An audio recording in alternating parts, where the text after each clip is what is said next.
পবিত্র ঈদুল আজহা বয়ে নিয়ে আসুক ঈদের আনন্দ। ঈদ আমাদের খুশির দিন, অথচ বিগত দিনের প্রশাসন থেকে শুরু করে ফ্যাসিস্ট সরকারের আমলে ঈদের আনন্দ সকল শ্রেণীর মানুষ কিন্তু উদযাপন করতে পারে নাই। আমরা এবারে চেষ্টা করছি, ফ্যাসিস্টের বিদায় হয়েছে, সারা দেশে যত মুসলমান আছেন সকল মুসলমানই এবার ঈদুল আজহার ঈদের আনন্দ করবেন।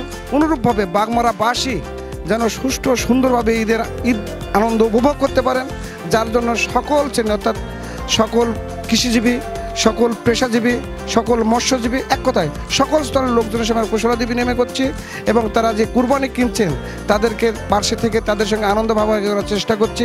ইনশাল্লাহ এবারের ঈদ হবে বাগমারাবাসীর জন্য সত্যি সত্যি একটি আনন্দের ঈদ।